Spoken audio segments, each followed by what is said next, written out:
حضرت جابر بن عبداللہ رضی اللہ عنہ فرماتے ہیں کہ رسول اللہ صلی اللہ علیہ وآلہ وسلم نے ارشاد فرمایا، جس نے بادشاہ کو راضی کرنے کے لیے اللہ تعالیٰ کو ناراض کیا وہ اللہ تعالیٰ کے دین سے باہر نکل جاتا ہے۔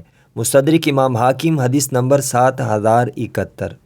حضرت عمر بن شرید اپنے والد کا یہ بیان نقل کرتے ہیں کہ رسول اللہ صلی اللہ علیہ وآلہ وسلم نے ارشاد فرمایا، غنی کا قضائے دین سے ٹال مٹول کرنا، قرض خواہ کے لیے اس کی عزت اچھالنا اور اس کو قید کروانا جائز کر دیتا ہے۔ مستدرک امام حاکم، حدیث نمبر 7065۔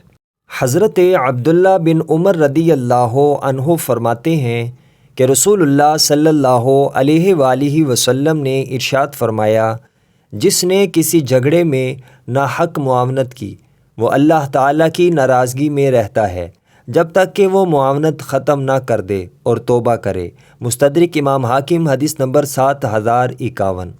حضرت عبداللہ بن عباس رضی اللہ عنہ فرماتے ہیں، جس نے باطل کی معاونت کی تاکہ وہ باطل کے ساتھ حق کو مات دے دے، اس سے اللہ تعالیٰ کا اور اس کے رسول کا ذمہ ختم ہو گیا۔ مستدرک امام حاکم، حدیث نمبر 7052۔ حضرت عبداللہ بن عباس رضی اللہ عنہ فرماتے ہیں، رسول اللہ صلی اللہ علیہ وآلہ وسلم کے پاس ایک ایسے آدمی کا ذکر کیا گیا جو گواہی دیا کرتا تھا۔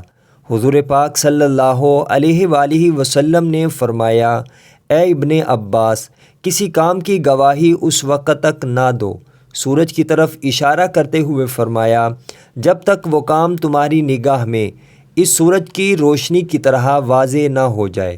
مستدرک امام حاکم، حدیث نمبر 7045۔